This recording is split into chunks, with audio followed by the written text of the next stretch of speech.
ইন্না আতানা সাদাতানা ওয়া কুবারাআনা ফাআদাল্লুনা সাবিলা। যখন ওই ছেলের কাছে জিজ্ঞাসা করা হবে যে তুমি এই তোমার চক্ষু দান করেছিলাম, এই চক্ষু দিয়ে তুমি কোরআন পড়বে, এই চক্ষু দিয়ে তুমি আলেম উলামাকে দেখবে, এই চক্ষু দিয়ে তুমি ভালো ভালো জিনিসগুলো দেখবে, আল্লাহ রাব্বুল আলামিনের নিয়ামত দেখে তুমি তোমার ঈমানকে পাকা করবে। তুমি কেন সিনেমা দেখতে, তুমি কেন নর্তকীদের নাচ দেখতে? একজন টিভি কিনেছে, কি কিনেছে? টিভি। আগে তো, এখন তো টিভি যার বাড়ি ছিল তার বাড়ি খাওয়া বৈধ ছিল না, জায়েজ ছিল না। এখন তো ঘরে ঘরে টিভি তো দূরের কথা। আগে ছিল সিনেমা হল শহরে শহরে। বাংলাদেশের, পৃথিবীর, এশিয়া মহাদেশের ভিতরে সব থেকে বড় সিনেমা হল ছিল আমাদের যশোরে, মনিহারে, ঠিক আছে না? তারপরে হলো থানায় থানায়। সিনেমা হল কোথায় ছিল আগে? শহরে, জেলায় জেলায় ছিল, তারপরে থানায় থানায়, এরপরে বাজার ঘাটে চলে আসলো, এরপরে বাড়ি বাড়ি চলে আসলো টিভি। এখন তো সিনেমা হল তো পকেটে পকেটে। সিনেমা হল কোথায়?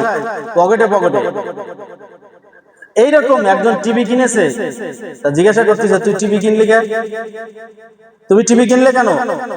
বলতেছে যে টিভি যদি প্রত্যেকদিন ছেলে আর মেয়ে ওই পাশের বাড়ি যে দাঁড়ায় থাকে আর ওরা বসতি দেয়, অনেক সময় বসতি দেয় না, আমার খুব খারাপ লাগে, তাই তুই ওই সিনেমা হল বাড়ি কিনে ফেলাইছিস।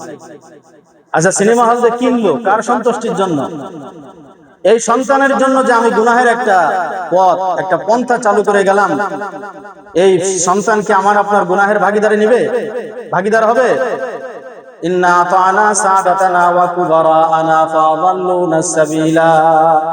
যখন ওই ছেলের কাছে জিজ্ঞাসা করা হবে যে তুমি এই তোমার চক্ষু দান করেছিলাম, এই চক্ষু দিয়ে তুমি কোরআন পড়বে, এই চক্ষু দিয়ে তুমি আলেম উলামাকে দেখবে, এই চক্ষু দিয়ে তুমি ভালো ভালো জিনিসগুলো দেখবে, আল্লাহ রাব্বুল আলামিনের নিয়ামত দেখে তুমি তোমার ঈমানকে পাকা করবে। তুমি কেন সিনেমা দেখতে, তুমি কেন নর্তকীদের নাচ দেখতে?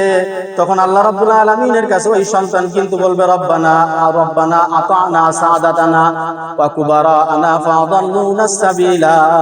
ওই যারা আমাদের মুরব্বি ছিল, আমাদের গার্জিয়ান ছিল, বাপ দাদা যারা ছিল, তারা আমাদেরকে ধ্বংস করে দিয়েছে। রব্বানা আতিহিম দিফাইনি মিনাল আযাবি ওয়াল আনহুম লানান কাবীরা। আল্লাহ তুমি তাদেরকে ডবল ডবল শাস্তি দাও। ওই যে সন্তানের জন্য আমি টিভি ক্রয় করলাম, যে সন্তানের জন্য আমি সিনেমা দেখার একটা পন্থা চালু করে দিলাম, ওই সন্তান কিন্তু একদিন আমার জন্য কিয়ামতের ময়দানে আমাকে জাহান্নামে যাওয়ার একটা কারণ হয়ে দাঁড়াবে, ঠিক না? এজন্য আমরা একটু চিন্তা করে দেখি যে আমরা কাজগুলো যে দুনিয়াতে করি, এই দুনিয়া কিন্তু স্থায়ী জায়গা না। একদিন আল্লাহ রাব্বুল আলামিন যখন আমাকে আপনাকে ডাক দিবেন, তখন কিন্তু এক সেকেন্ড পরিমাণ কিন্তু আমরা থাকতে পারবো না। আমার আমল আমাকে করতে হবে। এই সম্পদ কুরবানি করে আল্লাহর রাস্তায় কুরবানি করে আল্লাহ রাব্বুল আলামিন সন্তুষ্ট হন। এই সন্তুষ্টির জন্য কুরবানি করা, আল্লাহকে সন্তুষ্টির জন্য যদি আমি কুরবানি করতে পারি, আমার ঈমানকে পাকা হবে, আমার ঈমান তাজা হবে, কি ঠিক না? এই কুরবানি না করে যে সম্পদগুলো আমি আপনি জমায় রেখে গেলাম, এই সম্পদ কিন্তু একদিন আমার আপনার বিপদের কারণ হয়ে দাঁড়াবে।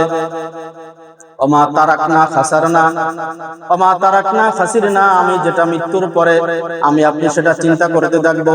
ওমা আকালনা রবিহনা, যেটা আমি খেয়েছি সেটা আমার জন্য উপকারে আসছে। ওমা তারাকনা খাসারনা, যেটা আমি ছেড়ে আসছি, আমি কি করেছি সেটা আমি ক্ষতির ভিতরে ফেলে রেখেছি। ওমা কদ্দামনা ওয়াজাদনা, যে জিনিসটা আমি আল্লাহর রাস্তায় দান করেছি সেটা আমার জন্য উপকার হয়েছে, সেটা আমি পেয়ে গেছি।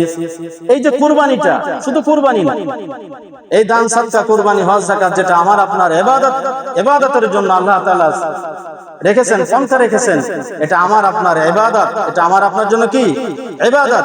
এই ইবাদতগুলো করলে আল্লাহ রাব্বুল আলামিন সন্তুষ্ট হন। এগুলো যদি আমি না করি, এই সম্পদকে যদি আমি কি করি, জমা করে রেখে যাই, তাহলে আমার আপনার মৃত্যুর পরে কি হবে? সম্পদ ভাগাভাগি হবে, ভাগাভাগি হয়, মারামারি হবে, কাটাকাটি হবে, সম্পদ কিন্তু আমার আপনার কোনো কাজে আসবে না। এজন্য আল্লাহ রাব্বুল আলামিনের সন্তুষ্টির জন্য আমরা এই ইবাদতগুলো করা। ইবাদত মানে যে শুধু নামাজ, এটাকে ইবাদত বলা হয় না। প্রত্যেকটা আল্লাহ রাব্বুল আলামিনের হুকুম, ছোট বড় যত ধরনের হুকুম আছে, এই হুকুম পালন করার নামই হলো ইবাদত। এজন্য আল্লাহ তাআলার সন্তুষ্টির জন্য এই হুকুমগুলো পালন করার চেষ্টা করব ইনশাআল্লাহ। আল্লাহ রাব্বুল আলামিন আমাদের সকলকে কবুল আর মঞ্জুর করেন। ওয়া আখিরু দাওয়ানা আলহামদুলিল্লাহি রাব্বিল আলামিন।